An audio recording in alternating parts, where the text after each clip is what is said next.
नमस्कार दोस्तों, स्वागत है आपका मेरे चैनल कॉमिक्स लाइफ में। शुरू करते हैं अनिल मोहन जी द्वारा लिखा गया देवराज चौहान सीरीज का एक और मज़ेदार उपन्यास, मैं हूँ देवराज चौहान, पार्ट 10। हरीश खुदे उस बंगले के बाहर अंधेरे में डटा बंगले पर नजर रख रहा था। इस वक्त वो सिर्फ 100 फीट के फासले पर था। बंगले में 2-3 जगह रोशनी हो रही थी। आसपास के बंगलों का भी यही हाल था। सड़क की रोशनी नहीं जल रही थी। अभी तक विलास डोगरा नहीं लौटा था। ऐसे में बंगले पर कोई पहरा नहीं था। एक आदमी बंगले के गेट के भीतरी तरफ कभी कभार टहलता दिख जाता था। उसके बाद वो फिर गायब हो जाता था, जैसे कि कहीं पर कुर्सी रखी हो, उस पर बैठकर सुस्ताने लगता हो।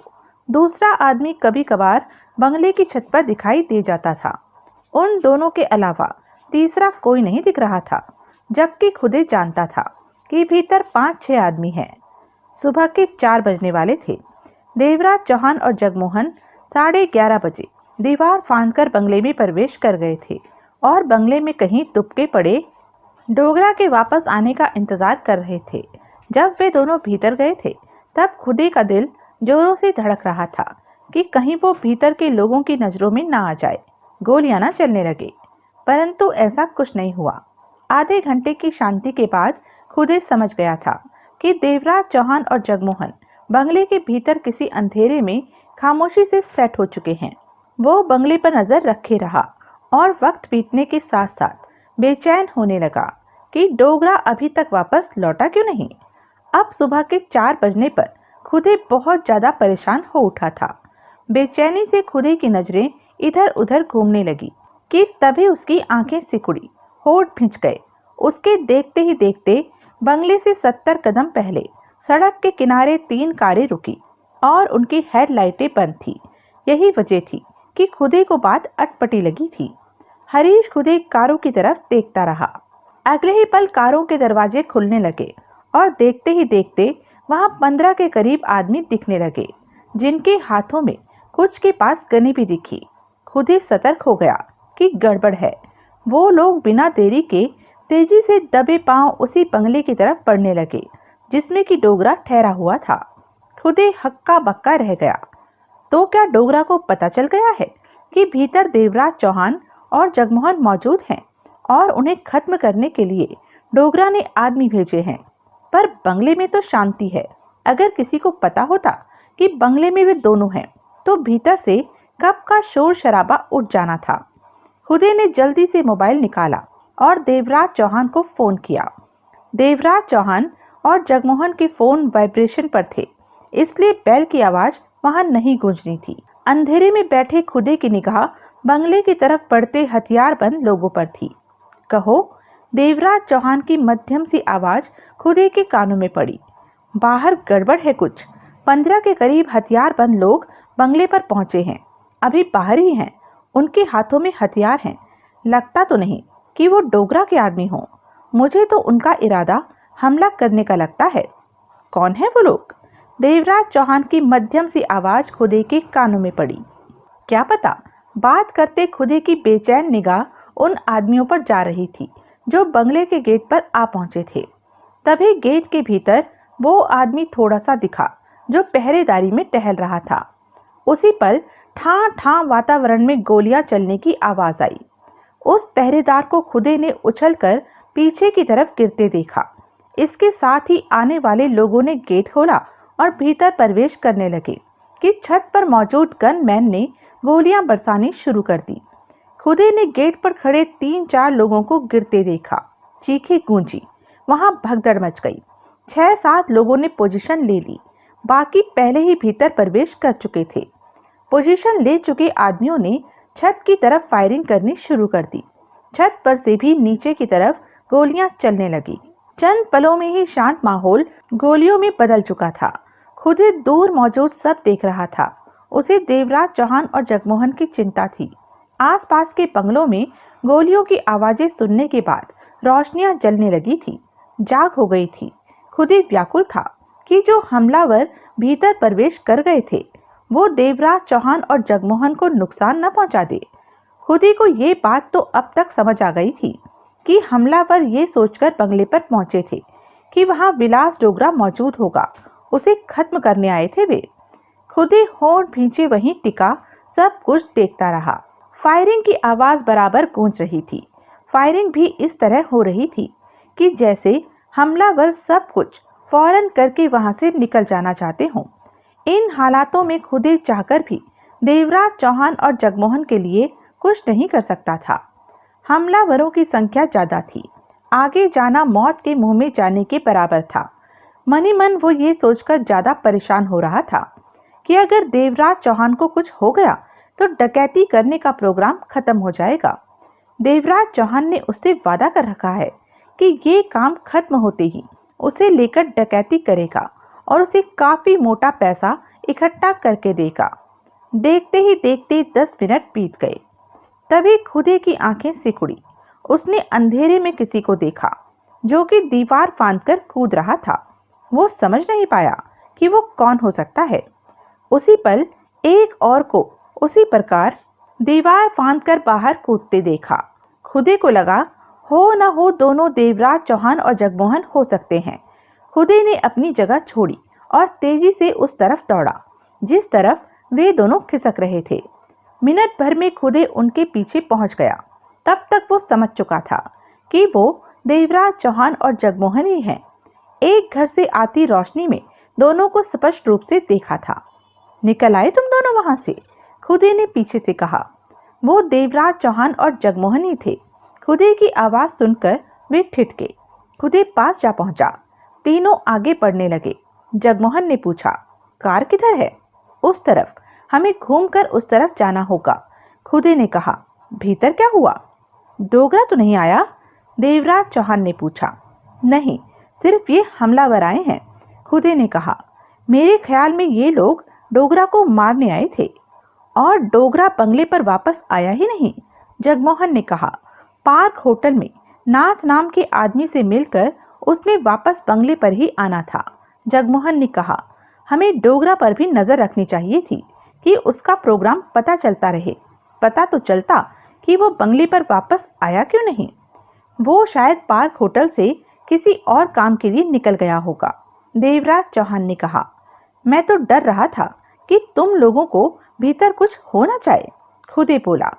कठिनता से ही निकल पाए हम। उन लोगों ने हमें देखा नहीं, वरना गड़बड़ हो जाती। जगमोहन ने कहा।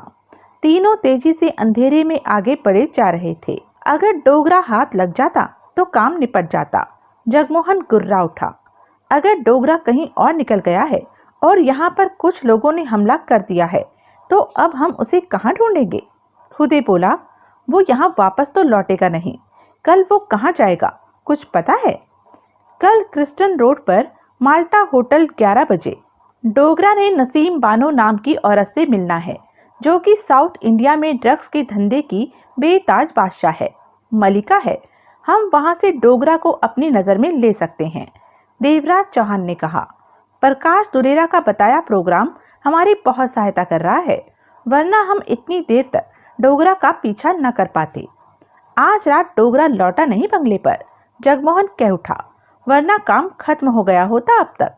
ये शुक्र करो कि उन हमलावरों से बचकर निकल आए बंगले से। खुदे बोला।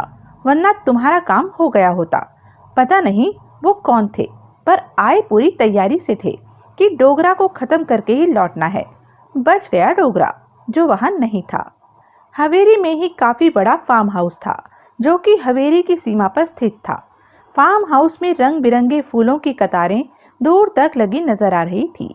फार्म हाउस की दीवारें 10 फीट ऊंची थी। फिर उस पर कंटीले तार लगे हुए थे। 2 मंजिला शानदार बंगला बना हुआ था और जरूरत की हर चीज वहां मौजूद थी। ये जगह कुट्टी की आरामगाह थी। रात को वो डोगरा के साथ उसी फार्म हाउस में पहुंचे थे और 6 आदमी पहरे पर लग गए थे। बाकी सब सोने चले गए थे कि सुबह तरोताजा होकर सुरक्षा देने का काम कर सकें। कुट्टी भी रात भर बंगले पर ही रहा था। वो मात्र 3 घंटे ही सो सका था। फिर सुबह उठकर वहां के सारे इंतजामों को देखने लगा और फोन पर भी व्यस्त हो गया था। सुबह के 10 बजे रीटा ने चाय के प्याले के साथ डोगरा को नींद से उठाया। आज दिन भर सोने का ही इरादा है डोगरा साहब? रीटा ने मीठे स्वर में कहा। डोगरा ने आंखें खोली, रीटा को देखा। रीटा दिलकश मुस्कान के साथ कह उठी, उठ भी जाइए, गर्मा गर्म चाय हाजिर है। भाई रीटा डार्लिंग, डोगरा उठकर बैठता कह उठा, तुम मेरा कितना ख्याल रखती हो। इस तरह हर रोज मुझे आंखें खोलते ही तुम्हारा चेहरा देखने को मिल जाए और गर्मा गर्म चाय मिले तो मैं हर वक्त नींद में ही रहूं। आप हुक्म तो कीजिए।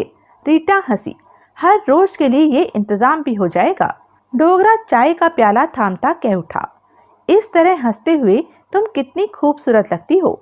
मैं यूं ही तो नहीं, तुम्हें साथ साथ 100 बरस तक रहने के सपने देखता हूँ। तुम में बहुत कुछ है, अदा है, खुशी है, प्यार है, खूबसूरती है। तुम्हें देखते ही मेरी परेशानियां दूर चली जाती हैं। और बस भी कीजिए, इतनी तारीफ करना अच्छा नहीं होगा, नजर लग जाती है। किसकी? अपनी ही नजर लग जाती है। रीटा डोगरा के सिर के बालों में उंगलियां फिराती कह उठी। डोगरा ने चाय का घूंट भरा। स्वामी ने तो बहुत जल्दी दिखाई रात। रीटा बोली। अच्छा? डोगरा ने चाय का दूसरा घूंट भरा। क्या हो गया? कुट्टी ने बताया, रातों रात उसने उस बंगले पर अपने आदमी भेज दिए, गोलियां बरसा दी। वहां 6 आदमी थे हमारे उधर, सब मारे गए।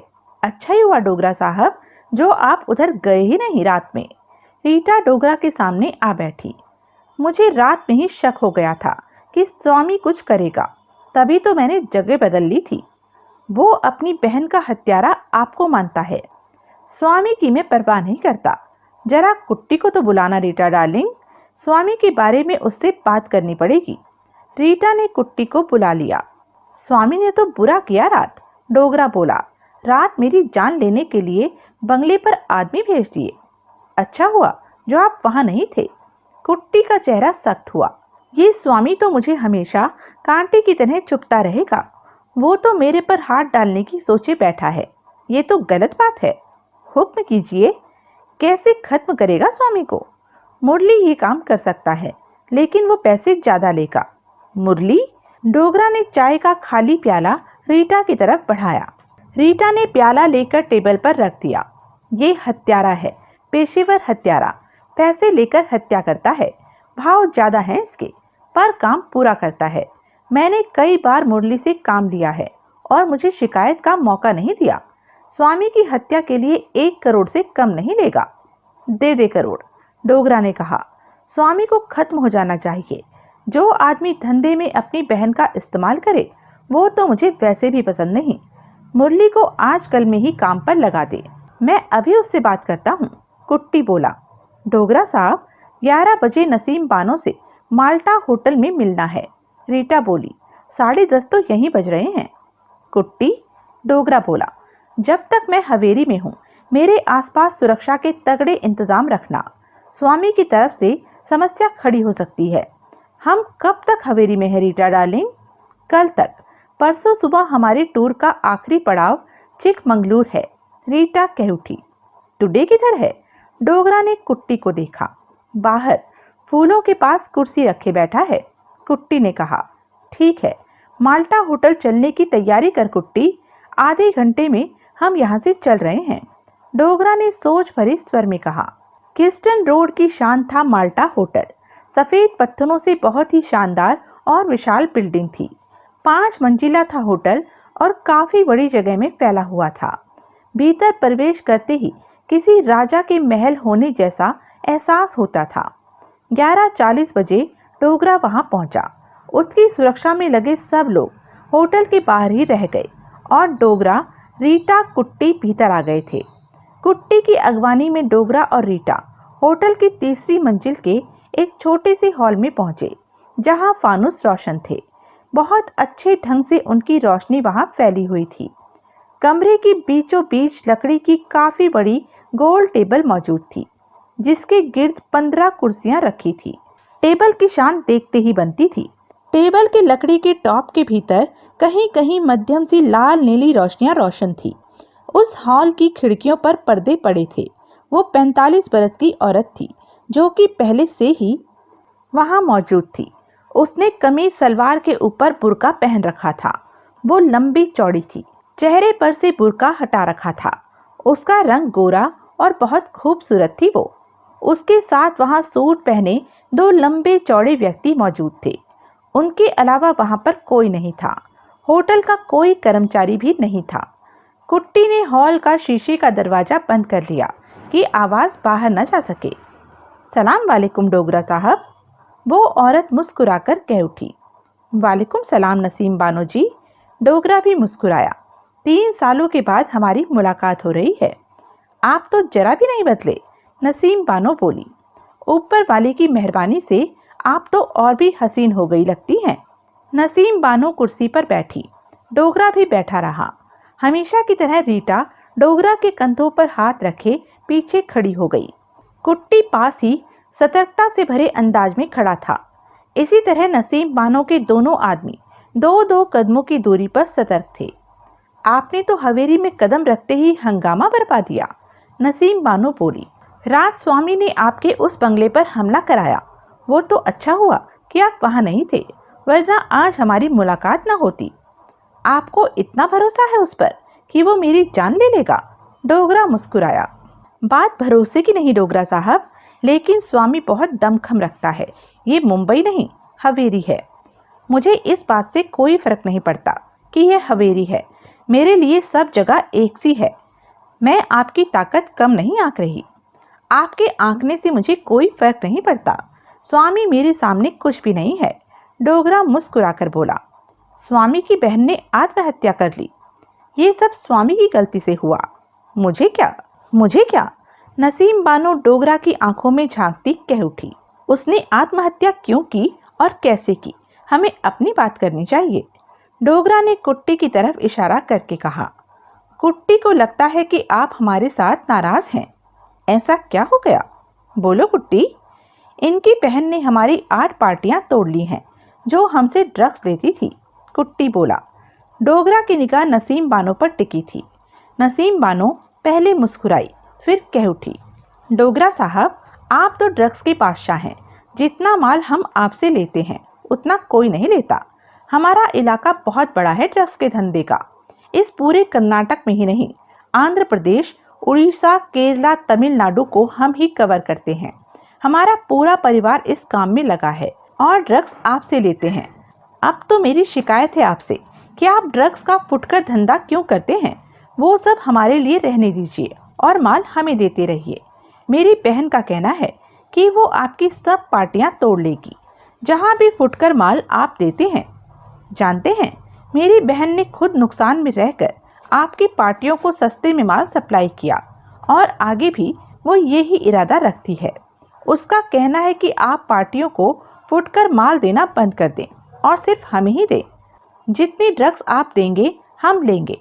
अगर आप भी फुटकर माल पार्टियों को देते रहे तो नुकसान हमें ही होगा। बादशाह को बादशाह बनकर रहना चाहिए।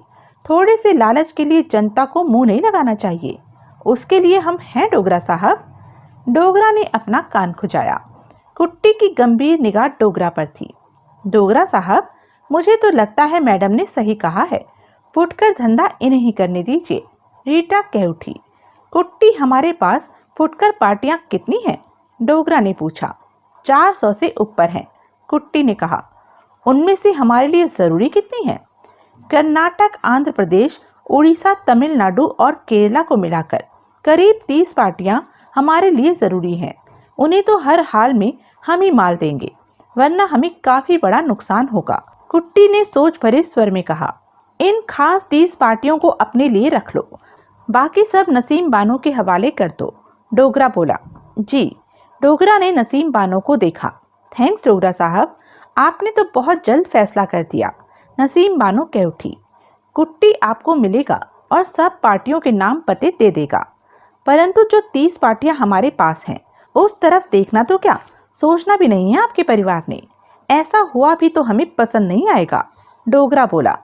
हमें उन 30 पार्टियों के नाम पते दे दीजिए। उन्हें माल देना तो दूर, अगर उनमें से कोई हमारे पास ड्रग्स देने आया तो भी हम उसे नहीं देंगे। ये हमारा वादा रहा, नसीम बानो ने कहा। समझे कुट्टी? डोगरा बोला। समझ गया डोगरा साहब। मैं आपको किसी भी हालत में नाराज नहीं करना चाहता नसीम बानो जी, जब तक आपकी डिमांड हमें सही लगती है। शुक्रिया, नसीम बानो ने कहा। और क्या समस्या है कुट्टी? डोगरा ने पूछा। 3 महीनों से मैडम ने हमसे बहुत कम ड्रग्स ली, जबकि आगे ये ड्रग्स की सप्लाई बराबर कर रहे हैं, कुट्टी ने कहा। मुझे पता चला है कि उन्होंने साठी ब्रदर्स से ड्रग्स लेनी शुरू कर दी है। हालांकि पूरबनाथ साठी को महीना भर पहले देवराज चौहान ने मार दिया था। डोगरा की निगाह नसीम बानो पर जा टिकी। ये तो गलत बात है नसीम बानो, सालों से तुम हमसे ड्रग्स ले रही हो और अब साठी हमें सस्ते में ड्रग्स दे रहा है, नसीम बानो कह उठी। उस कीमत पर हम भी ड्रग्स दे सकते हैं। ऐसा कुछ करने से पहले तुम्हें हमसे बात करनी चाहिए थी, डोगरा ने शिकायत की। मेरी बहन को आप पर नाराजगी थी कि आप फुटकर क्यों ड्रग्स देते हैं।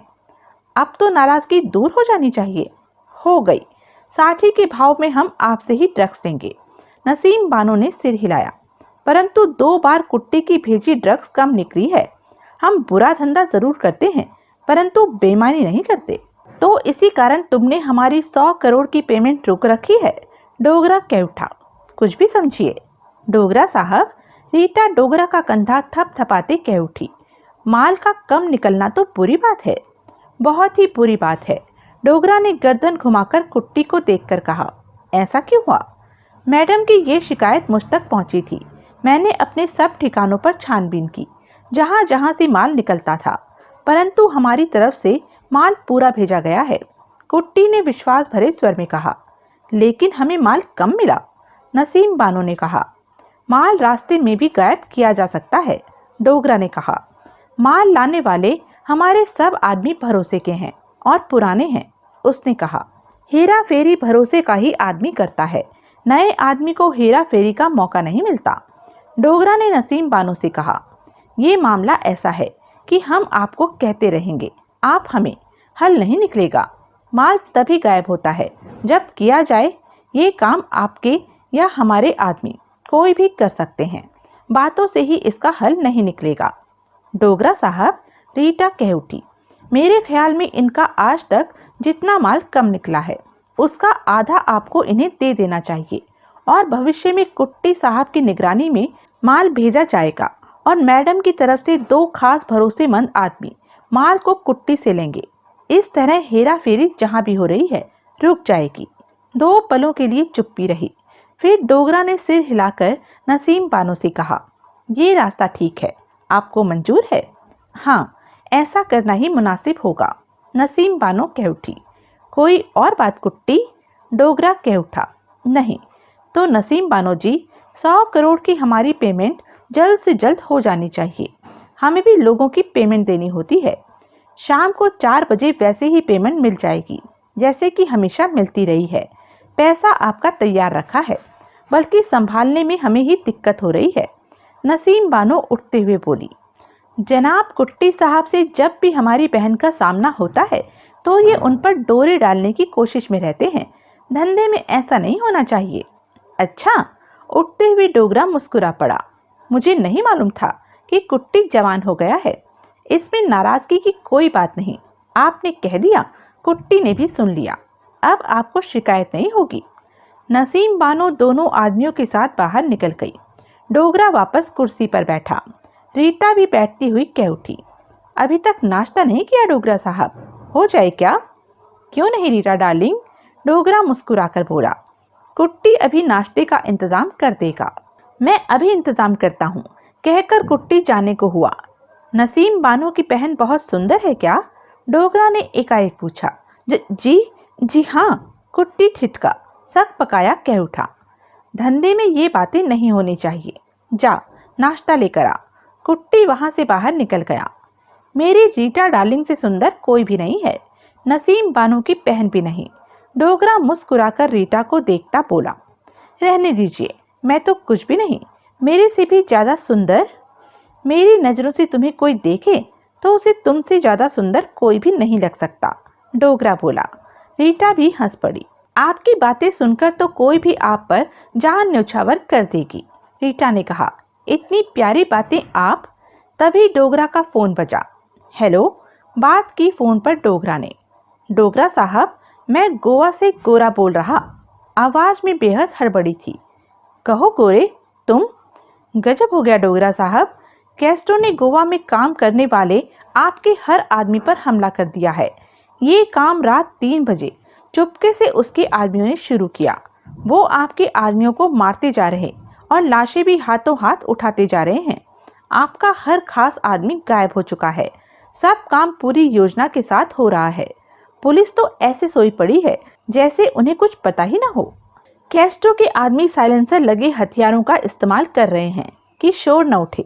खामोशी से पूरे गोवा में खूनी खेल हो रहा है। आपके ड्रग्स के गोदाम लूट लिए गए हैं। मैंने बहुतों को फोन किया है पर किसी से भी मेरी बात नहीं हो सकी। 1.5 घंटा पहले मुझे पता चला कि क्या हो रहा है। मैं उसी पर अंडरग्राउंड हो गया। कैस्ट्रो ने गोवा में आपके खिलाफ जंग छेड़ दी है। वो शाम तक ही आपका धंधा खत्म कर देगा। ये नहीं हो सकता, डोगरा के होठों से निकला। ये हो गया है। गोरे की सूखी आवाज कानों में पड़ी। मेरी राय है कि आप गोवा में अभी पैर न रखें। कैस्ट्रो बहुत गुस्से में है। वो आपको भी नहीं छोड़ेगा। मेरे ख्याल में गोवा का धंधा तो आपके हाथों से गया। डोगरा के दांत भींच गए। कैस्ट्रो ने अपनी पूरी ताकत दिखा दी है। इस वक्त तो उसका मुकाबला कोई नहीं कर सकता। वो आपके हर आदमी को मारे जा रहा है जो ड्रग्स के धंधे में शामिल है। गोरे की आवाज पुनः आई। डोगरा ने फोन बंद कर दिया। चेहरे पर गुस्सा था। क्या हुआ डोगरा साहब? रीटा कह उठी। कैस्ट्रो गोवा में मेरे धंधे का तख्ता पलट रहा है। वो मेरे आदमियों को मार रहा है। ड्रग्स के गोदाम लूट लिए हैं उसने। कहने के साथ ही डोगरा फोन से नंबर मिलाने लगा। तो कैस्ट्रो समझ चुका था कि वो पेन उसे खत्म करने के लिए ही आपने उसे दिया था जिससे माइकल मारा गया। रीटा सिर हिलाकर होठ सिकोड़कर कह उठी, वरना कैस्ट्रो की हिम्मत नहीं थी कि ऐसा करता। डोगरा के फोन पर गोवा के कमिश्नर से बात हो गई। कमिश्नर? डोगरा बोला। कैस्ट्रो ने क्या कर डाला गोवा में? तुमने उसे रोका क्यों नहीं?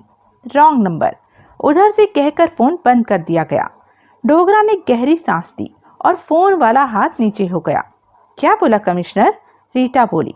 रॉन्ग नंबर, मतलब कि गोवा आपके हाथ से निकलकर कैस्ट्रो के हाथ में पहुंच गया। रीटा कह उठी। ठीक उसी समय होटल के बाहर भी कुछ हो रहा था। माल्टा होटल के बाहर इधर उधर 3 कारें खड़ी थी जिसमें कि डोगरा को सुरक्षा देने वाले आदमी बैठे हुए थे। वो कारों से बाहर नहीं निकले थे। कुट्टी उन्हें हिदायत देकर गया था कि जब तक उसका फोन ना आए तो तब तक खामखा वे सड़क पर ना ठहलें और भीतर बैठे ही वो बाहर का जायजा लेते रहें। सबसे पीछे एक तरफ रमेश टुडे की कार खड़ी थी। कुछ देर तो टुडे कार में ही बैठा रहा, फिर बाहर निकलकर इधर उधर टहलने लगा और अपनी कार से कुछ दूर चला गया था। सड़क पर से ट्रैफिक बराबर आ जा रहा था। सूर्य की तीखी धूप वहां फैली थी। सड़क के दूसरी तरफ पहले से ही खड़ी कार में देवराज चौहान, जगमोहन और हरीश खुदे थे। वो 10 बजे ही वहां पहुंच गए थे और विलास डोगरा के आने का इंतजार करने लगे थे। उन्हें पूरा यकीन नहीं था कि डोगरा वहां आएगा, परंतु दुलेरा की कही बातें अब तक सही थी तो डोगरा के माल्टा होटल 11 बजे आने की बात भी सही हो सकती थी। 11:40 पर उन्होंने डोगरा को कारों में घिरे आता देखा। डोगरा की कार होटल में चली गई। बाकी कारें बाहर ही बिखर कर ठहर गई। लगता है कि डोगरा ने हवेली में किसी के साथ पंगा ले लिया है, जगमोहन बोला। तभी वो इतने लोगों को अपने आगे पीछे रखे घूम रहा है। तभी रात उसके बंगले पर हथियारबंद लोगों ने जबरदस्त हमला किया उसे मारने के लिए। रात की बात मत करो। खुदे ने गहरी सांस ली। तुम लोग बचाए, ये ही बहुत है। देवराज चौहान की निगाह हर तरफ फिर रही थी। उन्होंने रमेश टुडे को भी कार से निकलकर टहलने के अंदाज में इधर उधर पड़ते देखा। इसे देखकर तो मुझे डर लगने लगता है, खुदे कह उठा। तुम? जगमोहन ने गंभीर निगाहों से देवराज चौहान को देखा। इस हत्यारे को मारने क्यों नहीं देते? अभी नहीं। देवराज चौहान की कठोर निगाह टुडे पर थी। इसके मरते ही डोगरा जरूरत से ज्यादा सावधान हो जाएगा, या हो सकता है कि वो कहीं छिप जाए। डोगरा को इस हत्यारे का बहुत सहारा है। ये है भी खतरनाक। ये 2 बार हमें मारने की कोशिश कर चुका है। एक बार तुम्हें, फिर मुझे। मैं तो किस्मत से महाजन की वजह से बच। इस हत्यारे की परवाह मत करो, लेकिन पहले डोगरा। हर बार यही कहते हो, एक बात बार बार मत कहो। देवराज चौहान आसपास देखता कह उठा, हमें डोगरा के ठिकाने का पता करना है। अगर हम इनके पीछे जाएंगे तो इनकी निगाहों में आ सकते हैं, क्योंकि ये काफी लोग हैं। तो जगमोहन की आंखें सिकुड़ी। मैं टुडे की कार की डिग्गी में बैठने जा रहा हूँ, देवराज चौहान बोला। आखिर हमें पता चल ही जाएगा कि डोगरा कहाँ पर टिका हुआ है। अभी हम नहीं जानते कि डोगरा ने यहाँ से कहीं और भी जाना है या नहीं। ज्यादा देर हम कार से इनके पीछे रहेंगे तो इन्हें पीछा होने का पता चल जाएगा। अगर हमें डोगरा का ठिकाना पता चल गया तो रात को हम वहां हमला कर सकते हैं, आसानी से डोगरा तक पहुंच जाएंगे। मतलब कि मेरा डिग्गी में बैठना ही मुनासिब होगा। मैं बैठूं डिग्गी में? जगमोहन बोला। एक ही बात है, मुझे वहां बैठने दो। तुम दोनों मेरे फोन का इंतजार करना। देवराज चौहान ने नजरें घुमाकर रमेश टुडे को देखा, जो अपनी कार को काफी आगे सड़क के किनारे किनारे चला गया था। वो दूर है, ये मौका अच्छा है।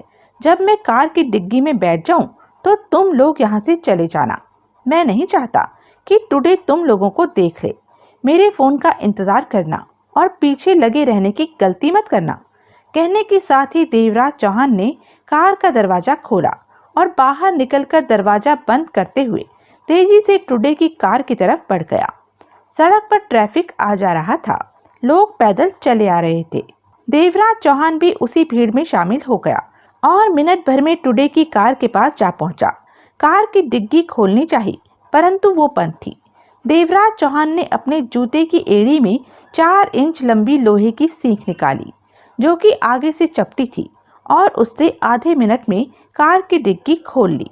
डिग्गी के भीतर झांका, वहां स्टेपनी पड़ी थी, परंतु पर्याप्त जगह थी कि भीतर सिकुड़कर टेढ़ा होकर बैठ सकता था।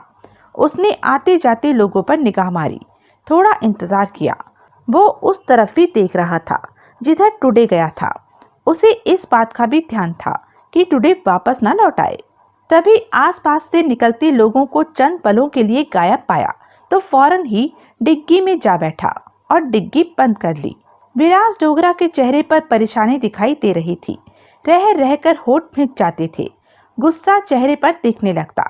टेबल पर खाने का ढेर सारा सामान पड़ा था। वो जरा जरा करके कुछ कुछ खा रहा था, परंतु खाने का मन ही नहीं हो रहा था। उसने रीटा पर निगाह मारी, जो कि धड़ाधड़ खाए जा रही थी। कुट्टी चंद कदमों की दूरी पर टहल रहा था। रीटा ने डोगरा को अपनी तरफ देखते पाया तो बोली, खाने पर ध्यान दीजिए डोगरा साहब, गोवा की चिंता मत कीजिए। ये ठीक है कि कैस्ट्रो ने बहुत खतरनाक गेम खेली, पर आप भी तो खेल खेलना जानते हैं। हम कैस्ट्रो के पर ही काट डालेंगे। खाने पर ध्यान दीजिए, डोगरा बोला। रीटा डार्लिंग, मैं बहुत परेशान हूँ गोवा की हालत पर। खाना भी नहीं खाया जा रहा। आपने तो दिल छोटा कर लिया डोगरा साहब। मुझे देखिए, गोवा की बात सुनकर मुझे इतनी घबराहट हो रही है कि मैं खाए जा रही हूँ, पर सोच भी रही हूँ कि गोवा की हालतों को कैसे सुधारा जाए। खाए बिना सोचा भी तो नहीं जाता। पुलिस कमिश्नर ने तो आपकी आवाज सुनते ही रॉन्ग नंबर कहकर फोन बंद कर दिया। बहुत मोटा माल चढ़ाया होगा कैस्ट्रो ने पुलिस को। आप ठीक कहते थे कि पुलिस की रजामंदी के बिना कुछ नहीं हो सकता। पुलिस जिसे चाहेगी वो ही गोवा में ड्रग्स का धंधा कर सकेगा। कुछ समझ में नहीं आता, डोगरा ने दांत भींचकर कहा। कैस्ट्रो ने तो कमाल ही कर दिया। जब तक आप गोवा में रहे वो चुप रहा, आपके निकलते ही शुरू हो गया। रीटा ने पुनः खाना शुरू कर दिया। मैंने कुछ सोचा है डोगरा साहब। क्या? आपने कुछ नहीं सोचा? रीटा ने खाना छोड़कर प्लेट सरका दी और डोगरा को देखा। अभी मैं कुछ भी सोचना नहीं चाहता। रात तो मुझे अपने हाथों से पिलाना, उसके बाद सोचूंगा। कि तो फिर मेरा सोचना सुनिए। बता रीटा डार्लिंग, आपका अभी गोवा में कदम रखना खतरनाक है, इसलिए आप तो गोवा से दूर ही रहिए, रीटा ने कहा। परंतु अपने खास खास आदमियों को चुपके से वहां भेजना शुरू कर दीजिए। वो पुलिस के छोटे बड़े ऑफिसरों से मिलेंगे, उनके घर भर देंगे। नोटों से भरे ब्रीफकेस उनके पास पहुंचाते रहिए। महंगे तोहफे जैसे कि हीरे जवाहरात से जड़े गहने, अंगूठियां, ऐसा सब कुछ पुलिस को देना शुरू कर दें और कैस्ट्रो के खिलाफ उन्हें पटाइए। डोगरा ने होठ भींचे, सिगरेट सुलगाकर कस लिया। उस पुलिस कमिश्नर को इतने नोट दे दीजिए कि वो दोबारा कभी आपकी आवाज सुनकर रॉन्ग नंबर कहकर फोन न रख सके, दोबारा कभी कैस्ट्रो जैसा कोई पुलिस को अपनी तरफ ना कर सके। गोवा के गोदाम में कितने ड्रग्स थी? 100 करोड़ के आसपास। कुछ दिन पहले ही माल पहुंचा था। डोगरा कुर्रा उठा। कैस्ट्रो ने 100 करोड़ का आपका माल लूटा, उसमें से 15-20 करोड़ पुलिस वालों को दे दिया होगा, तो उसका क्या गया? आपकी दौलत से आपका ही गला काट दिया। हद हो गई डोगरा साहब ये तो, रीटा गंभीर स्वर में कह रही थी। कैस्ट्रो ने सच में कमाल का काम किया है, लेकिन आपको उससे भी बड़ा कमाल करना है।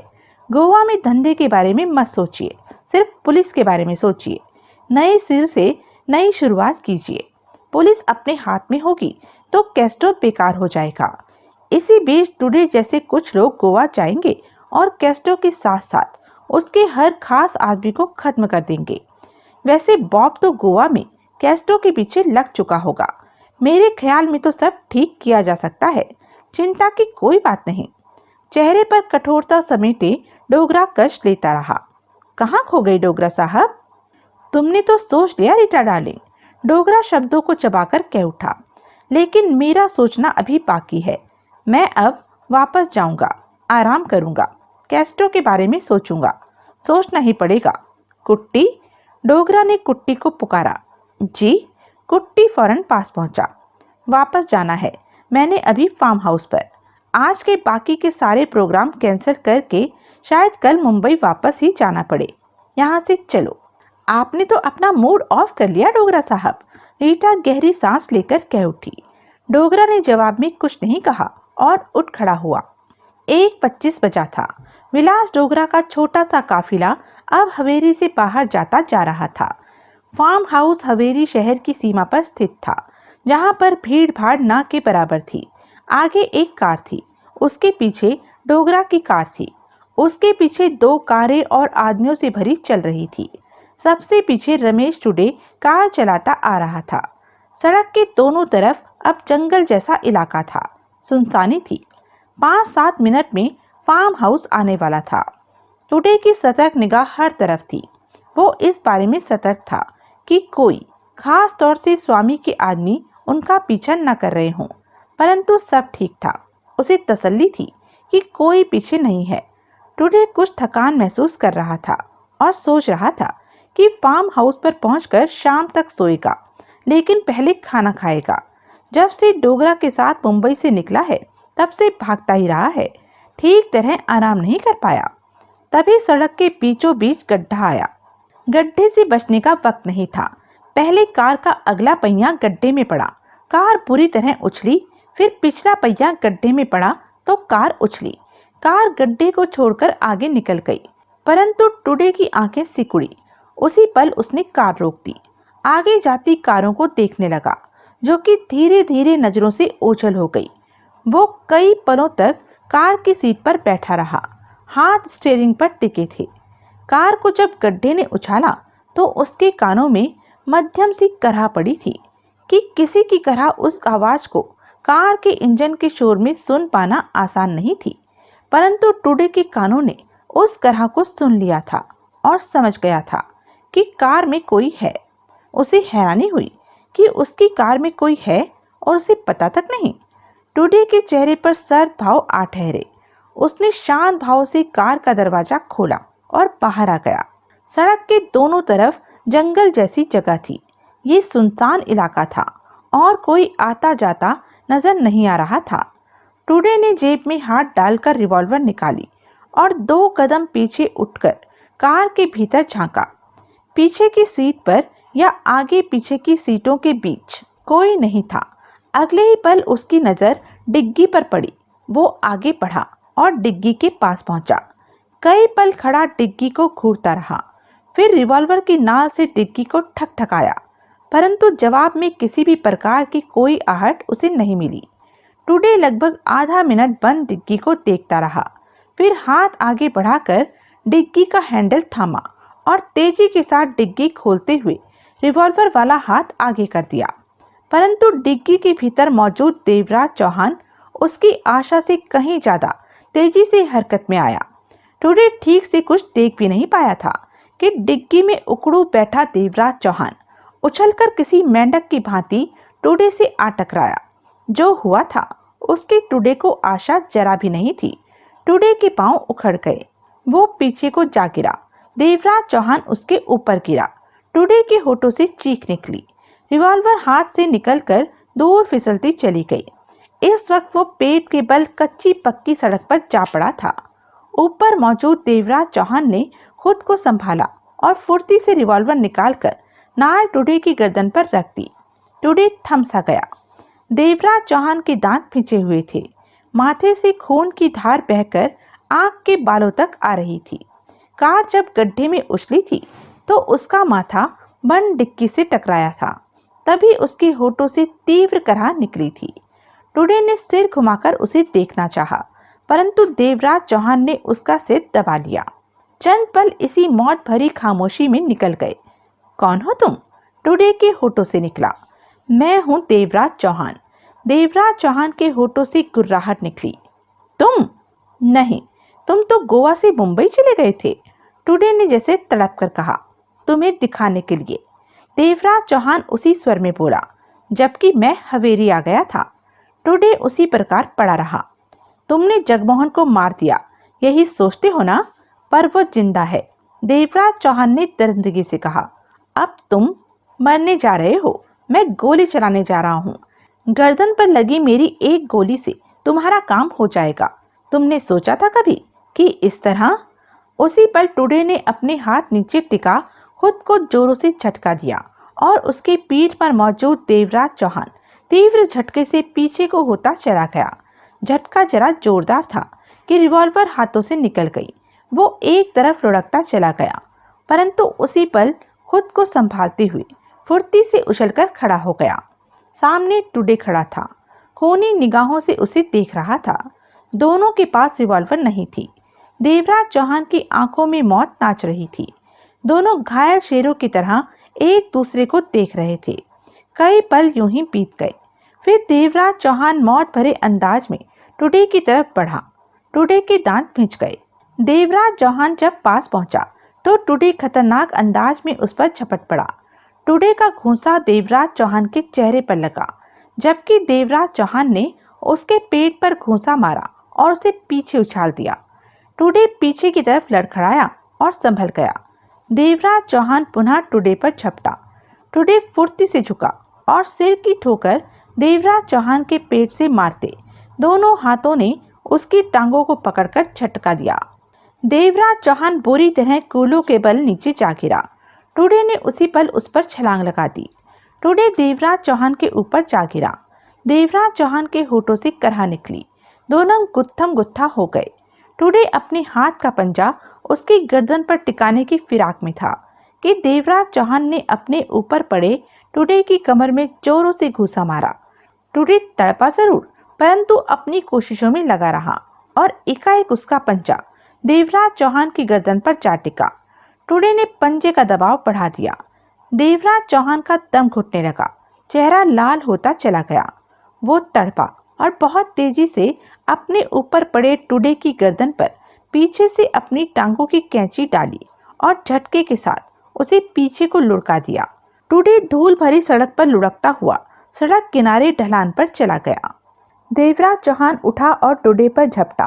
टुडे को उठने का मौका नहीं मिला था कि पास आ चुके देवराज चौहान की टांगों पर अपनी दोनों टांगे मारकर देवराज चौहान को गिरा दिया और नीचे पड़े ही पड़े उस पर झपट पड़ा। वो देवराज चौहान से टकराया। उठने की कोशिश में लगा देवराज चौहान संभल न सका और पुनः लुढ़क गया। तभी टुडे की बाहें उसकी गर्दन से लिपट गई। देवराज चौहान तड़पा। टुडे की बाह ने देवराज चौहान की गर्दन को खींच लिया। दरिंदा लग रहा था टुडे।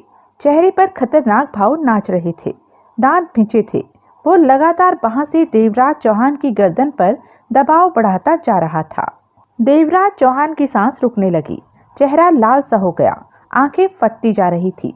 वो तड़पा कि आजाद हो सके, परंतु टुडे की बाह का दबाव उसकी गर्दन पर हर पल बढ़ता ही जा रहा था। एकाएक देवराज चौहान की आंखों के सामने अंधेरे से भरे काले बादल उभरने लगे। वो जानता कि हर पल मौत की तरफ बढ़ता जा रहा है। नीचे पड़े उसकी टांगें आजाद थी और उसी पल उसने अपनी दोनों टांगों से टुडे को मारने की असफल चेष्टा की। टुडे का दबाव और बढ़ गया। जिंदगी मौत की लकीर को छूने का प्रयत्न कर रही थी। तभी देवराज चौहान के जूते की एक एड़ी टुडे की टांगों के बीच जा लगी। ऐसी लगी कि टुडे गला फाड़कर चीखा और देवराज चौहान की गर्दन से लिपटी बांह फौरन हट गई। उसने दोनों हाथ अपनी टांगों के बीच रखे और लुढ़कता हुआ 3-4 कलाबाजियां खाता चला गया। चेहरे पर दर्द के भाव आ गए थे। गर्दन को आजाद होते पाकर देवराज चौहान मुंह खोले लंबी लंबी सांसें लेने लगा। चेहरा अभी भी लाल सुर्ख था। उसने टुडे को देखा जो अभी भी टांगों के बीच में हाथ रखे उसे पीड़ा से भरी निगाहों से देख रहा था। देवराज चौहान ने निगाह घुमाई और उठने लगा था कि थम सा गया। सामने झाड़ियों में उसकी रिवॉल्वर फंसी थी। टुडे ने देवराज चौहान की नजरों का पीछा किया और उसने भी रिवॉल्वर को देख लिया। देवराज चौहान तेजी से उठा और रिवॉल्वर की तरफ लपका।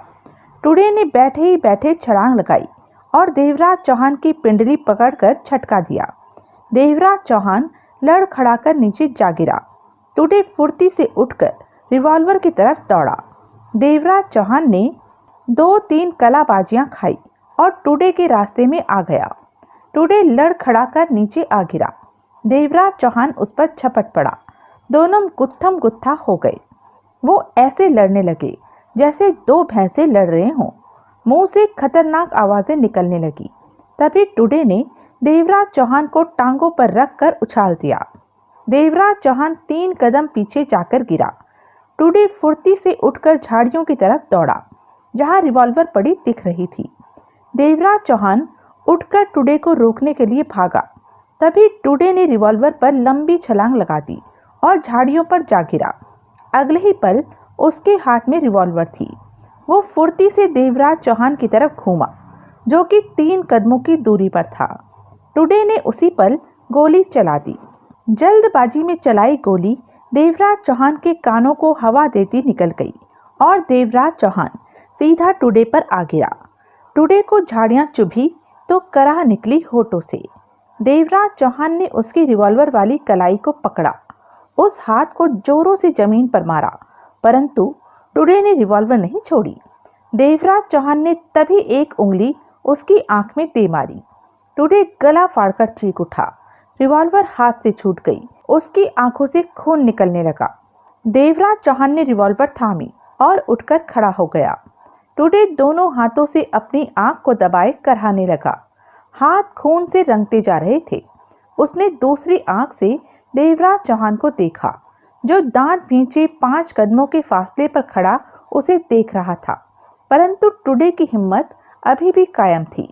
वो उठा और देवराज चौहान पर पागलों की तरह झपट पड़ा। देवराज चौहान ने ट्रिगर दबा दिया। फायर का तेज धमाका हुआ और गोली टुडे के पेट में जा लगी। टुडे के शरीर को झटका लगा। वो रुक गया। देवराज चौहान ने पुनः फायर किया। इस बार गोली उसके माथे के ठीक बीचों बीच जा घुसी थी। देवराज चौहान ने जगमोहन को फोन करके बता दिया था कि टुडे उसके हाथों मारा गया और इस वक्त वो उस जगह के आसपास ही है जहां पर विलास डोगरा मौजूद है। जगमोहन ने वहां आने को कहा, परंतु देवराज चौहान ने ये कहकर मना कर दिया कि अभी जरूरत नहीं, पहले वो आसपास की जगहों की छानबीन कर ले। उसके बाद देवराज चौहान ने सड़क पर खड़ी रमेश टुडे की कार को सड़क से उतारकर टुडे के पास ही पेड़ों और झाड़ियों के बीच खड़ा कर दिया। फिर अपनी कार लेकर आगे चल पड़ा। कुछ आगे जाने के बाद उसे फार्म हाउस परे दिखे। 4 दीवारियां उठी देखी। देवराज चौहान समझ गया कि डोगरा का ठिकाना इस वक्त इन्हीं फार्म हाउसों में से ही कोई है, परंतु ये पता लगाना आसान नहीं था कि वो किस में है। देवराज चौहान कार पर से फार्म हाउसों की छोटी सी कच्ची सड़क से आगे बढ़ने लगा। साथ ही वो रास्ते में पड़ने वाले फार्म हाउस पर नजर मारता रहा। घंटे भर बाद उसे ऐसा फार्म हाउस दिखा जिसके लोहे के गेट के भीतर उन सब कारों को कतार में खड़े देखा जिनके पीछे पीछे वो इस तरफ आया था। कारों के पास 3-4 आदमी भी दिखे। देवराज चौहान रुका नहीं, आगे बढ़ता चला गया। डोगरा के इस नए ठिकाने का उसे पता चल गया था। रात 9-10 बजे फार्म हाउस का सारा इलाका सन्नाटे से घिरा हुआ था। कहीं पर कोई लाइट नहीं जल रही थी। यहाँ सड़कों पर स्ट्रीट लाइटें नहीं थी। फार्म हाउस के भीतर अवश्य रोशनियां हो रही थी, वो भी किसी किसी में। करीब आधे फार्म हाउसों में लाइटें जल रही थी, आधों में नहीं। बीते 1 घंटे से कोई कार आते जाते नहीं देखी गई थी। जिस फार्म हाउस में विलास डोगरा मौजूद था, वहां भी खूब रोशनी थी। ऊपर की मंजिल के 2 कमरों में रोशनी हो रही थी और नीचे भी पर्याप्त रोशनी थी। गेट से भीतर नजर मारने पर रोशनी के अलावा 2-3 लोगों की झलक मिल जाती थी, जो कि पहरा देते वहां तैनात थे, परंतु भीतर से कोई आवाज नहीं उठ रही थी। देवराज चौहान, जगमोहन, हरीश खुदे, बांकेलाल राठौड़, नगीना, सरबत सिंह, देवेंद्र साठी और साठी के 4 आदमी शाम ढलते ही बाहर मौजूद थे। साठी वहां से 200 कदम दूरी पर वैन में मौजूद था और उसके पास बांकेलाल राठौड़ और सरबत सिंह मौजूद थे। कभी कभार नगीना भी वहां चक्कर मार जाती थी। पास ही एक कार में साठी के 4 आदमी बैठे थे। साठी ने उन्हें कार के भीतर रहने को ही कहा था। मोना चौधरी, महाजन और पारसनाथ कुछ दूर अंधेरे में खड़ी कार में मौजूद थे और हर तरफ नजर रखे थे। देवराज चौहान, जगमोहन, नगीना और हरीश खुदे अंधेरे में अलग अलग बिखरे 2 घंटों से फार्म पर नजर रख रहे थे। कोई उस फार्म हाउस में आया गया नहीं था तब से।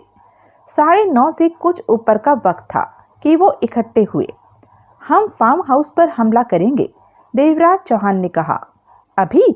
खुदे के होठों से निकला। अभी क्या परेशानी है? मेरा मतलब है कुछ रात और हो जाए तो तब हमारा भीतर घुसना सही होगा, खुदे बोला। इस वक्त फार्म हाउस में वो लोग निश्चिंत हैं कि कोई वहां हमला नहीं कर सकता। ये खाना खाने का वक्त है। हो सकता है कि हथियार उन्होंने एक तरफ रखे हुए हों। ये बेहतर वक्त है, देवराज चौहान ने कहा। हम लोग साइलेंसर लगे हथियारों का इस्तेमाल करेंगे ताकि शोर न हो और हम आसानी से डोगरा तक जा पहुंचेंगे। देखो और मारो की नीति पर हमें चलना होगा। जो भी दिख जाए उसे खत्म करते जाओ, नहीं तो वो हमें शूट कर देंगे। हमें इस तरह काम करना है कि शोर डोगरा तक ना पहुंचे। बहुत तेजी से हमें काम करना होगा। हम ऐसा ही करेंगे। जगमोहन गुर्रा उठा।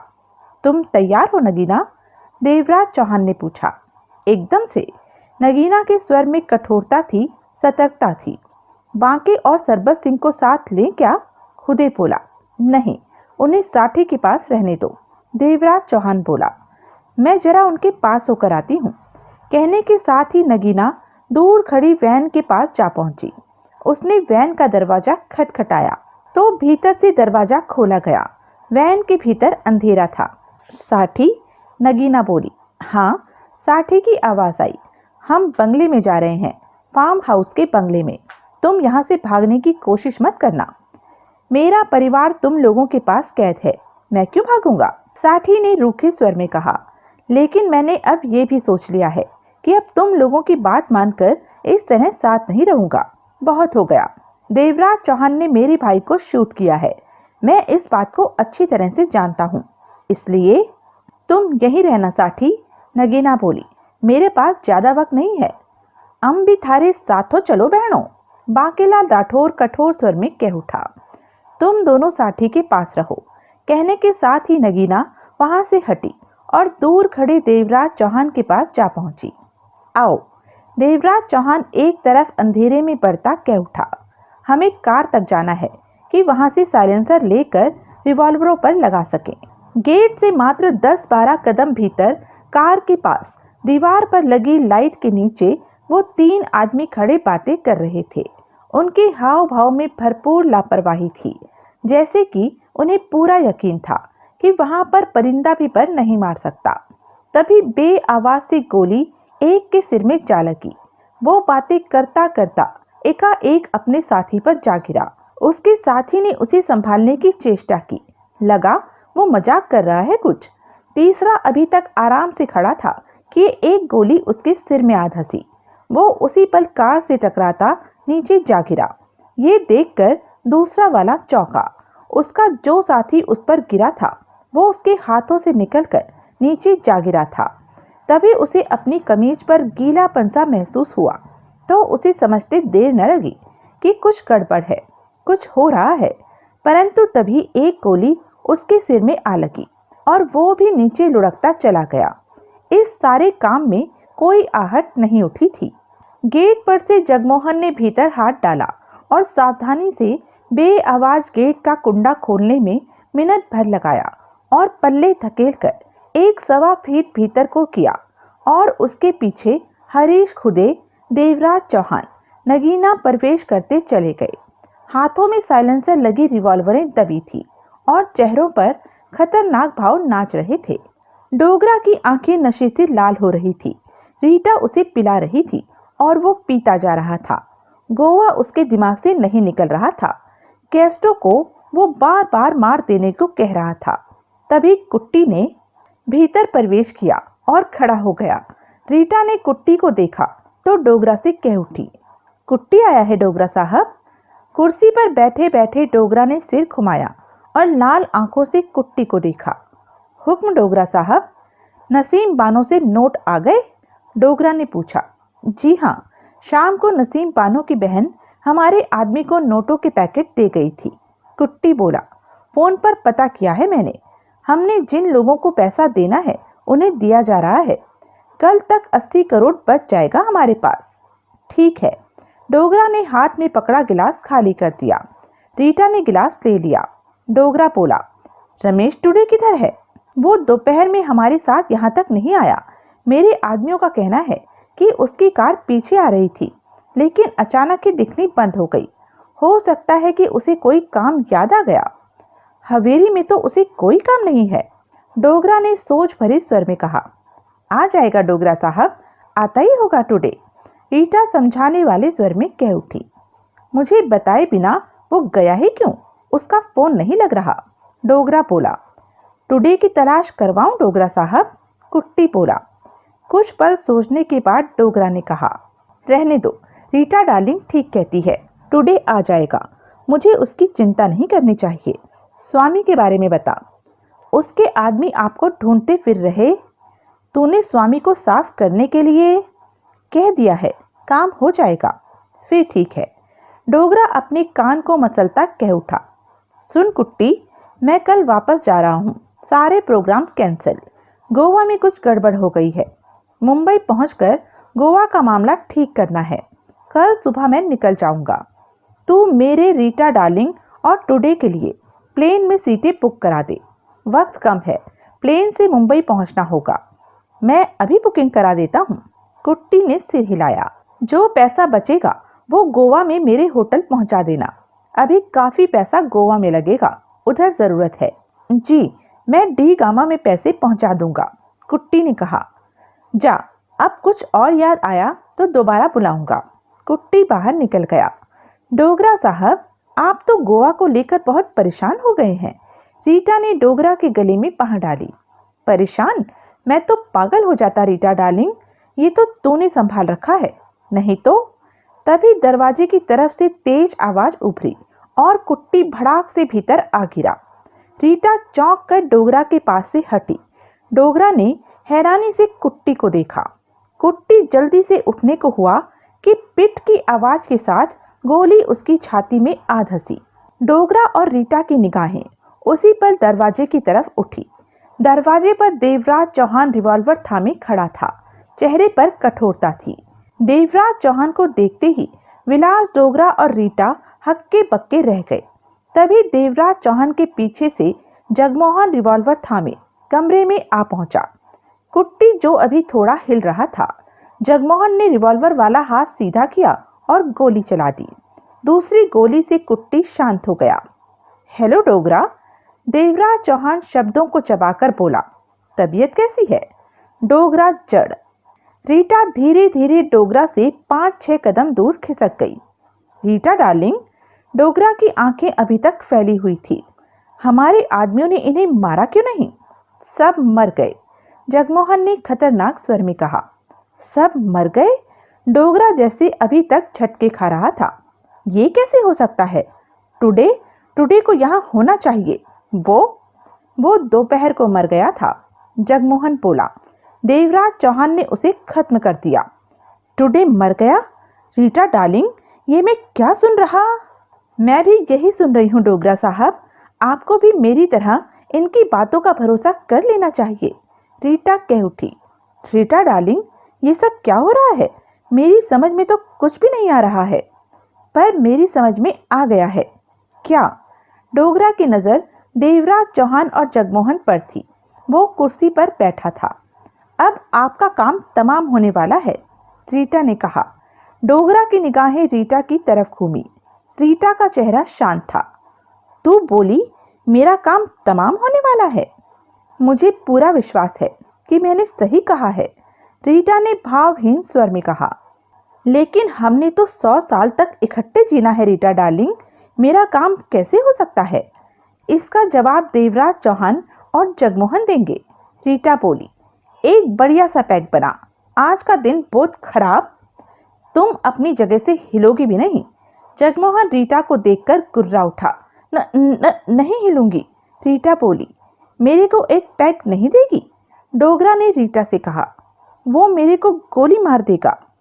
तू मेरे लिए गोली नहीं खा सकती रीटा डार्लिंग, डोगरा ने रीटा को घूरा। मुझे गोली लग गई तो मैं 100 साल तक कैसे जीऊंगी? तभी देवराज चौहान ने गर्दन घुमाकर दरवाजे के बाहर सतर्क खड़ी नगीना से कहा, साठी को बुला। फोन कर दिया है, बांके और सरबत सिंह उसे लेकर आ रहे हैं। नगीना ने बिना पीछे देखे उनसे कहा। खुदे किधर गया? देवराज चौहान ने मुंह वापस घुमा लिया। बाहर गेट पर गया है, पीछे से नगीना की आवाज आई। सुना डोगरा साहब? रीटा कह उठी। साठी भी आया है?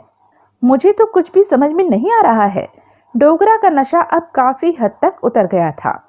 अभी आप सब कुछ समझ जाएंगे, देवराज चौहान सब समझा देगा, रीटा ने कहा। रिवॉल्वर थामे देवराज चौहान 2 कदम भीतर आया और दरिंदगी भरे स्वर में कह उठा। डोगरा, तेरे को मारना मेरे लिए जरा भी मुश्किल नहीं था, पर तू बचा इसलिए रहा कि तेरी मुलाकात साठी के साथ करानी थी। साठी तेरे मुंह से सुनना चाहता है कि तूने किस प्रकार कठपुतली का इस्तेमाल मुझ पर और जगमोहन पर किया और कैसे हमें ये आदेश दिया कि पूरबनाथ साठी और मोना चौधरी की जान ले ले। कठपुतली नामक नशा हमारे होश पूरी तरह छीन लिए थे। तू सब जानता है।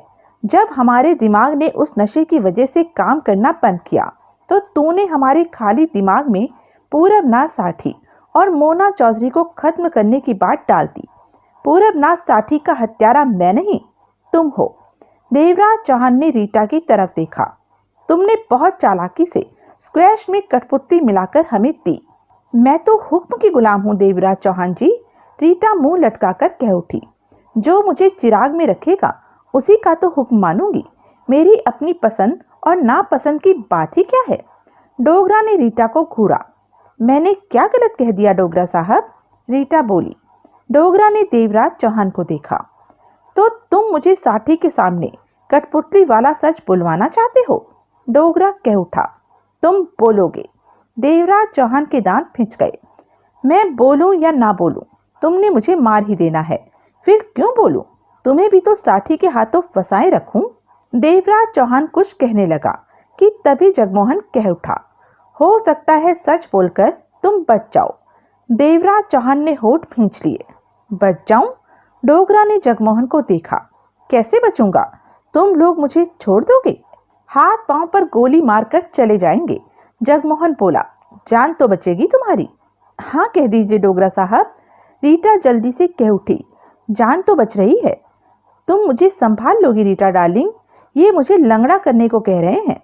मैंने क्या संभालना है डोगरा साहब, लेकिन आपका इंतजाम कर दूंगी, नर्स रखवा दूंगी, वो आपको संभालेगी। तू नहीं संभालेगी रीटा डार्लिंग। मुझे चलते फिरते लोग अच्छे लगते हैं, टूटी टांग वाले नहीं डोगरा साहब, रीटा बोली। बहुत जल्दी रंग बदल रही है रीटा डार्लिंग। आपकी संगत में रहकर ही सब सीखा है, वरना पहले तो मैं बेवकूफ़ ही हुआ करती थी। रीटा ये कहकर जगमोहन से बोली। डोगरा साहब को मंजूर है हाथ पांव पर गोली चलाकर चले जाना। तभी दरवाजे पर आहट गूंजी। हम हैं, नगीना की आवाज़ आई। फिर कमरे में देवेन साठी मोना चौधरी महाजन, पारसनाथ सरबत सिंह और बाकी ने प्रवेश किया। डोगरा ने गंभीर निगाहों से साठी और मोना चौधरी को देखा। मोना चौधरी भी है डोगरा साहब? रीटा कह उठी। देवेंद्र साठी ने गहरी निगाहों से डोगरा को देखा। मोना चौधरी शांत थी। बोलो डोगरा, देवराज चौहान कुर्राया। पूरबनाथ साठी की मौत का सच क्या है? अगर मैंने बताया तो मेरी जान बख्श दी जाएगी? डोगरा ने गंभीर निगाहों से देवराज चौहान से कहा। पक्का, जगमोहन ने फौरन कहा। मेरी जुबान है डोगरा, जो सच है वो साठी और मोना चौधरी को कह दे, ताकि साठी के मन से हमारे लिए गलतफहमी दूर हो जाए। उसके बाद तुम आजाद हो। गोली तो नहीं मारोगे? शायद हाथ पांव में भी ना मारे, जगमोहन ने कहा। वैसे हम चाहते हैं कि तुम सच बोलो। कह दीजिए डोगरा साहब, रीटा कह उठी। मौका अच्छा है, वक्त भी मुनासिब है, शायद जान बची जाए। साठी भी तो मेरे से नाराज हो सकता है। डोगरा ने गंभीर निगाहों से साठी को देखा। किसी के कुछ कहने से पहले ही जगमोहन ने कहा, तुम्हें कोई कुछ नहीं कहेगा, तुम्हारी जान कोई नहीं लेना चाहता, तुम बस हकीकत सामने रखो। कुर्सी पर बैठे डोगरा ने गंभीर निगाहों से मोना चौधरी और साठी को देखा। कुछ खामोशी सी आ ठहरी वहां। कहो, देवराज चौहान कठोर स्वर में कुर्राया। डोगरा ने पहलू बदला और कह उठा, मैं मोना चौधरी से नाराज था। मोना चौधरी ने दुबई से बंदा उठा लाने की बात मेरे से की। सब कुछ तय हो गया कि इसने वो काम एकाएक पूरबनाथ के हवाले करके मेरे मुंह पर जैसे थप्पड़ मारा। ऐसा हो जाना मेरे लिए बेइज्जती की बात थी। मुझे ये लगा कि पूरबनाथ ने जानबूझकर मुझे नीचा दिखाने के लिए मेरे से ये काम छीना है। तब मैंने फैसला किया कि मोना चौधरी और पूरबनाथ साठी को नहीं छोड़ूंगा, परंतु इन दोनों के मुकाबले पर उतारने के लिए मुझे सख्त जान बंदा चाहिए था। ऐसे में मैंने देवराज चौहान और जगमोहन को इस्तेमाल करने की सोची। देवेंद्र साठी ने मोना चौधरी से पूछा, डोगरा जो कह रहा है क्या वह सच है? हाँ, ऐसा हुआ था, मोना चौधरी ने गंभीर स्वर में कहा। फिर तुमने क्या किया डोगरा? कैसे हमारा इस्तेमाल किया? जगमोहन ने कहा। फिर डोगरा ने सब कुछ बताया।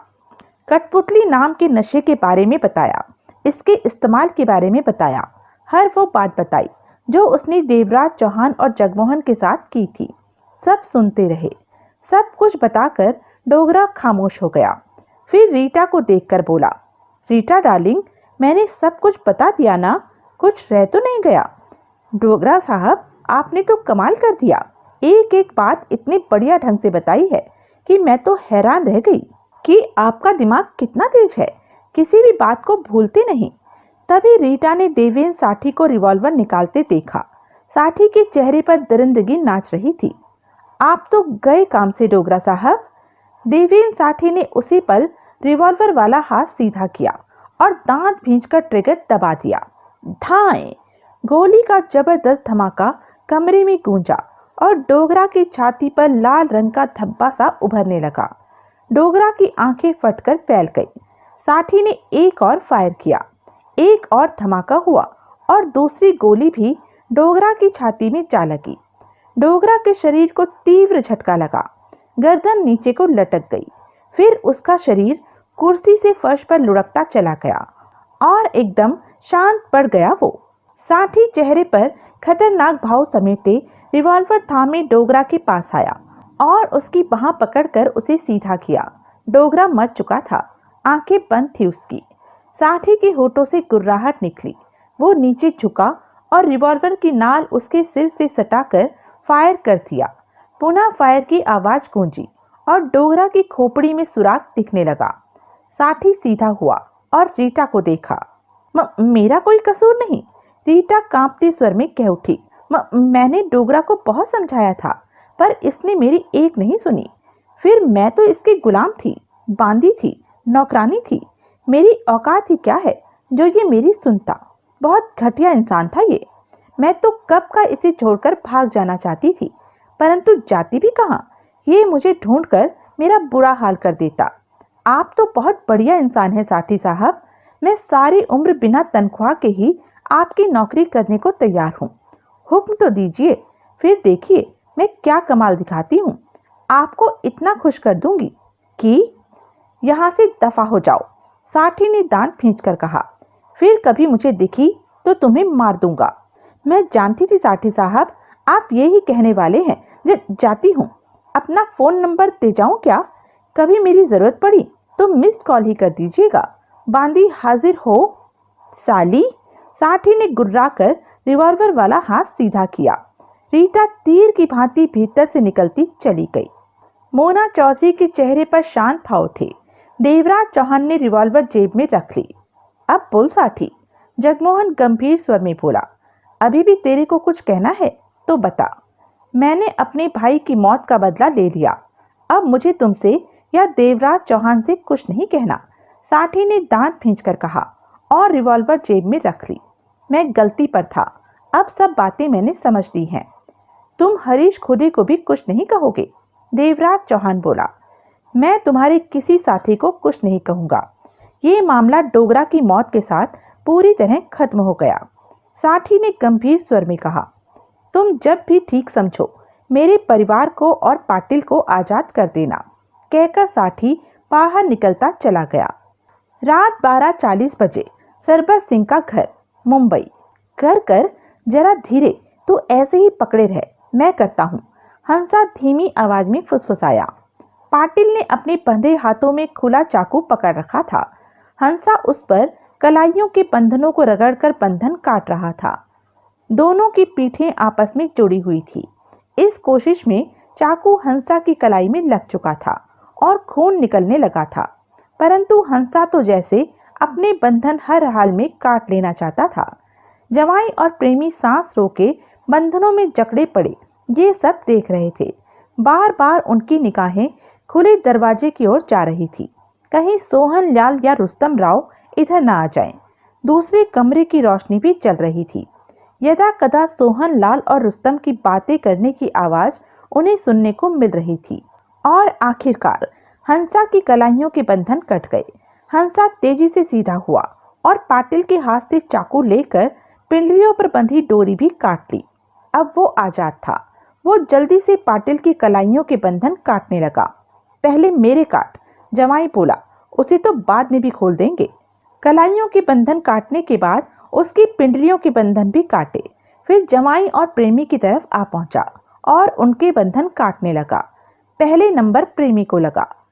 अबे पहले मेरे काट, जवाई झल्लाकर बोला, प्रेमी के तो बाद में भी कट जाएंगे। चुप कर उल्लू के पट्टे, प्रेमी ने तीखे स्वर में कहा। फिर जवाई के बंधन भी कट गए। अब वे सारे आजाद थे। अपने हाथ पांव को रगड़ने लगे। चारों की नजरें मिली। आंखों ही आंखों में बातें हुई। मेरी बात सुनो, पाटिल धीमे स्वर में कह उठा।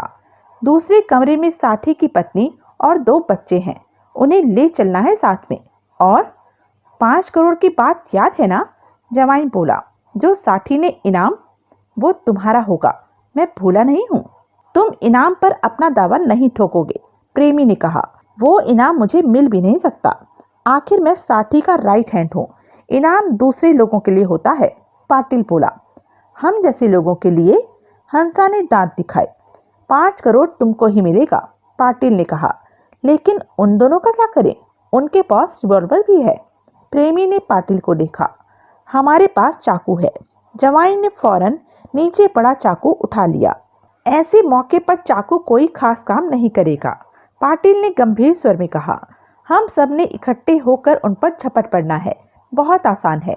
यहाँ तुम लोग ऊंची आवाज में बातें करोगे या उन्हें पुकारोगे तो उनमें से कोई यहाँ आएगा, तो हमने उसे पकड़ लेना है। चाकू उसकी गर्दन से लगा देते हैं, फिर देखेंगे कि दूसरा क्या करता है। मेरे ख्याल में रिवॉल्वर बड़े वाले के पास है। उसका नाम सोहन लाल है। तभी दूसरे कमरे में मोबाइल की बेल बजने लगी। हमें ऐसा मौका दोबारा नहीं मिलेगा, पाटिल उन्हें समझाता हुआ कह उठा। हमने अच्छे ढंग से पक्के इरादे के साथ काम करना। 5 करोड़ का मामला है, जवाई दृढ़ स्वर में बोला। ये मौका हाथ से तो जाने नहीं देंगे। 1.25 करोड़, हंसा ने कहना चाहा। 1.25 क्यों? प्रेमी ने फौरन कहा। सरबत सिंह का इस मामले में कोई मतलब नहीं, वो तो देवराज चौहान के साथ है। मुझे कहता था कि तुम लोगों का बंधे रहना ही ठीक है। आज से वो हमारी दोस्ती से बाहर। साले को 1 रुपया भी नहीं देंगे, जवाई ने सिर हिलाया। 5 करोड़ हम तीनों में बटेगा, हंसा ने कहा। कभी कभार सरबत सिंह को मुर्गा खिला दिया करेंगे और बोतल भी पिला देंगे। साले को सबक तो मिलेगा कि हमारे सामने उड़ने का कितना नुकसान हो गया उसे। रोएगा अपनी किस्मत को। तुम लोग ये बातें बाद में कर लेना, पाटिल ने चिल्लाकर कहा। काम की तरफ ध्यान दो।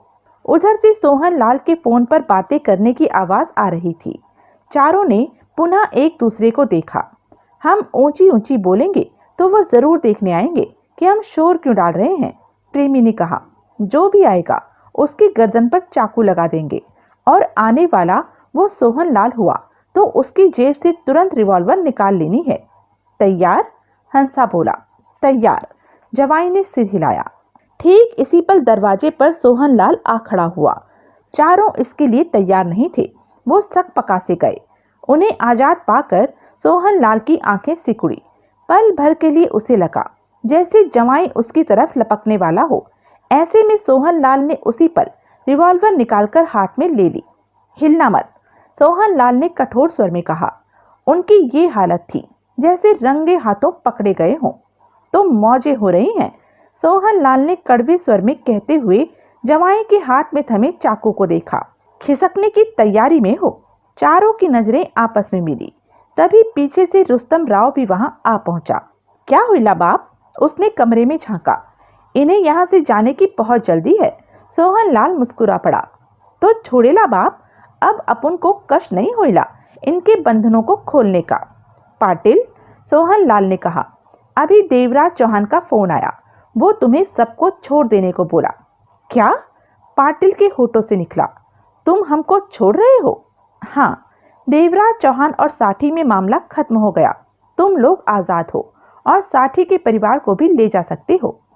अपन साठी की पत्नी और बच्चे को बाहर निकाला, कहकर रुस्तम राव बाहर चला गया वहां से। जवाई हड़बड़ाकर कह उठा, ये कैसे हो सकता है? साठी के परिवार को तो हम आजाद कराने वाले थे। हम उसे आजाद नहीं कराएंगे तो हमें 5 करोड़ कैसे मिलेंगे? हंसा बोला। तुम साठी की पत्नी और बच्चे को नहीं छोड़ सकते, प्रेमी ने कहा। उन्हें हम आजाद कराने वाले थे। तुम लोग लेट हो गए। सोहन लाल ने मुस्कुराकर रिवॉल्वर जेब में रख ली। अब वो आजाद हैं। पाटिल, जवाई ने जल्दी से कहा, हमें 5 करोड़ तो मिलेंगे ना? हमने कितनी मेहनत की है साठी के परिवार को छुड़ाने की खातिर। हम यहाँ हाथ पांव बंधवाकर पड़े रहे और अब बंधन काट कर आजाद हुए कि साठी के परिवार को छुड़ाया जा सके। तुम तो सब जानते ही हो। अगर ये 15 मिनट देर से आता तो हम यहाँ से निकल भी चुके होते उन्हें लेकर। 15 मिनट बहुत ज्यादा होते हैं, पाटिल मुस्कुराकर कह उठा। हमारे धंधे में तो 15 सेकंडों में वक्त बदल जाता है। तुम अब धोखेबाजी कर रहे हो, प्रेमी गुस्से से कह उठा। तुम लोगों ने कुछ किया भी तो नहीं। फिर पाटिल सोहन लाल से बोला, साठी का परिवार मेरे हवाले करो। आओ, सोहन लाल ने कहा और पलटकर वहां से चला गया। पाटिल दरवाजे की तरफ बढ़ा तो जवाई कह उठा, ये तो गलत बात है। 5 करोड़ न सही, कुछ तो हमें मिलना चाहिए। पाटिल ने ठिठक कर जवाई के लटके चेहरे को देखा और सिर हिलाकर जेब में हाथ डालते उनकी तरफ बढ़ा और जेब से नोट निकालकर तीनों के हाथों में 5-5 100 रुपए का नोट रखा। ये क्या? हंसा सक पकाया। कुछ दे रहा हूँ, रख लो, पाटिल ने मुस्कुराकर कहा। तुम लोग इसी काबिल हो, कहकर पाटिल बाहर निकल गया। तीनों अपने हाथों में रखे 500 के नोट को देखने लगे। ये हमारे साथ क्या हो रहा है? जवाई रो देने वाले स्वर में कह उठा, हमारे पास तो 5 करोड़ आने वाले थे और ये 500? हंसा हक्का पक्का था। खाली हाथ तो नहीं रहे, इसी में तसल्ली करो और निकल लो, कहीं ये हमें फिर बांधकर बिठा ले, प्रेमी ने उखड़े स्वर में कहा। दिन के 12 बजे थे। देवराज चौहान, जगमोहन, नगीना, हरीश खुदे, सरबत सिंह, बांकेला राठौर 2 कारों में मौजूद हवेली से मुंबई के रास्ते जा रहे थे। कारें तेजी से दौड़ रही थी। देवेंद्र साठी अपने आदमियों के साथ रात को ही मुंबई के लिए निकल गया था। मोना चौधरी, पारसनाथ और महाजन उनसे 2 घंटे पहले ही मुंबई के लिए रवाना हो गए थे। उनकी भाग दौड़ खत्म हो गई थी। डोगरा खत्म हो चुका था और जैसा कि वो चाहते थे कि विलास डोगरा देवेंद्र साठी के सामने कठपुतली नाम के नशे को लेकर सारी बात कहते। वैसा हो चुका था। अब सब शांत थे कि इस सिलसिले में कोई काम बाकी नहीं रहा था। परंतु हरीश खुदे की बेचैनी तो काम समाप्त हो जाने पर शुरू हुई थी। वो देवराज चौहान से बोला, अब तो तुम्हारा सारा काम खत्म हो गया देवराज चौहान। हाँ, देवराज चौहान ने गहरी सांस ली। देवेंद्र साठी भी हमारे पीछे से हट गया और डोगरा भी नहीं बचा। सब कुछ अच्छे से हो गया। खुदे ने कहा, हाँ, तुमने हमारा शुरू से ही काफी साथ दिया। मैंने खुद को खतरे में डालकर तुम्हारा साथ दिया, कभी भी पीछे नहीं हटा। ऐसी बातें मैं भूलता नहीं हूँ। देवराज चौहान ने हरीश खुदे को देखा। फिर तो तुम्हें ये भी याद होगा कि तुमने वादा किया था कि इस काम से निपट कर तुम डकैती करोगे। उस डकैती में मुझे साथ लोगे और मेरे लिए इतना पैसा इकट्ठा कर लोगे कि सारी जिंदगी मजे से कटे मेरी। खुदे ने बेचैनी से कहा, याद है। डकैती करोगे ना? हाँ, तुम डकैती में मेरे साथ रहोगे। मैं तुम्हें इतना पैसा दूंगा कि पूरी जिंदगी मौज कर सको। कब करोगे? मुंबई पहुंचकर तैयारी करेंगे। उस जगह का चुनाव करेंगे जहां से हमें दौलत मिल सके। प्लान बनाएंगे। तुम हर कदम पर मेरे साथ रहोगे। मैंने जो वादा तुमसे किया है वो हर कीमत पर पूरा होगा खुदे। देवराज चौहान ने कहा। खुदे की आंखें चमक उठी। थैंक यू देवराज चौहान, तुमने तो मेरी जिंदगी बना दी। तुमने तो जिंदगी तो तेरी जरूर बनेगी, पहले डकैती तो हो जाने दे। थैंक यू बाद में करना। जगमोहन मुस्कुराकर कह उठा, मैं तो कब से बड़ा हाथ मारना चाहता था, परंतु मेरी समझ में नहीं आ रहा था कि क्या काम करूं, कहां हाथ मारूं। लेकिन अब तुम लोगों के साथ रहकर मैं पैसे वाला बन जाऊंगा। टुन्नी भी खुश हो जाएगी, सारी जिंदगी मौज से रहेंगे। और तभी खुदे का मोबाइल बजने लगा। उसने बात की। दूसरी तरफ टुन्नी थी। टुन्नी मेरी जान। हरीश खुदे उसकी आवाज सुनकर ही खुशी से कह उठा, तेरी उम्र कितनी लंबी है, तुझे ही याद किया अभी और तेरा फोन आ गया। अब तो तुझे देखे कितनी देर हो गई, तो आ जाओ ना। टुन्नी की शिकायत भरी आवाज आई। अभी अपनी पत्नी के पास आने के लिए भी क्या सोचना पड़ता है? मेरा तो दिल नहीं लगता तुम्हारे बिना। तो मेरा कहाँ लगता है, वो तो काम का चक्कर था, इसलिए। काम खत्म हुआ कि नहीं? हो गया समझो, हाथी निकल गया, पूंछ पर ही निकलनी बाकी है। खुदे बहुत खुश था। क्या मतलब? देवराज चौहान और जगमोहन के साथ जो काम कर रहा था वो तो निपट गया। टुन्नी, सच? फिर तो तुम आ रहे हो ना? बस पूंछ का चक्कर है, वो निपटाकर एक बार ऐसा घर आऊंगा कि फिर नहीं जाऊंगा। हर वक्त तेरे पास ही। पूंछ का क्या चक्कर है? तेरे को बताया तो था टुन्नी, खुदे ने प्यार से कहा। देवराज चौहान अब डकैती करेगा, वो बड़ा डकैती मास्टर है। देवराज चौहान मेरे को डकैती में अपने साथ रखेगा और बाद में मेरे को इतना पैसा देगा कि हम जिंदगी भर ऐश करेंगे। सच? तेरी कसम। लेकिन तुम घर आ जाओ, मेरा दिल नहीं लग रहा। टुन्नी ने उधर से नाराजगी से कहा। अब 10-20 दिन की तो बात है टुन्नी, जहां इतने दिन इंतजार किया है, 10-20 दिन और सही। फिर तो सारी जिंदगी हमने एक दूसरे का हाथ पकड़े साथ ही रहना है। अच्छा सा बंगला खरीदेंगे, कारें होंगी हमारे पास, नौकर होंगे, सब कुछ कितना अच्छा लगेगा। जब तुम मुझे झूठे सपने दिखा रहे हो, टुन्नी ने उधर से मुंह फुलाकर कहा। तेरी कसम टुन्नी, ये सच्चा सपना है। मैं तेरे को रात बिल्ला आया था। एकाएक उधर से टुन्नी बोली। हरीश खुदे के हाथ से मोबाइल निकलते निकलते बचा। बिल्ला? खुदे के गले में जैसे खराश उभर आई। वो तो मर चुका है। पता है, सपने में आया था। सपने में? खुदे एकाएक भड़क उठा। तो मरने के बाद उसने तेरे सपनों में आना शुरू कर दिया? साला हरामजादा, अपने पास बुला रहा था पर मैंने मना कर दिया। अच्छा किया। फिर क्या किया उसने? फिर मेरी आंखें खुल गई, मैं उठ बैठी। ये ठीक है, जब भी बिल्ला सपने में आए तो तू उठ जाया कर। ये बस जरा हाथी की पूंछ निकल जाए, उसके बाद में घर आकर तेरी झाड़ फूक करा दूंगा कि बिल्ला तेरे सपनों में ना आ सके। आगे पीछे कारें तेजी से मुंबई की तरफ दौड़ती जा रही थी। पीछे वाली कार में सरबत सिंह बांकेलाल राठौड़ थे। नगीना देवराज चौहान के साथ आंखें बंद किए बैठी थी। जगमोहन कार ड्राइव कर रहा था और खुदे उसकी बगल वाली सीट पर बैठे टुन्नी से जहान भर की गप्पे हाँके जा रहा था। वो नहीं जानता था कि अब होने वाली डकैती में किस्मत उसके सामने कैसा खौफनाक हादसा पेश करने वाली है।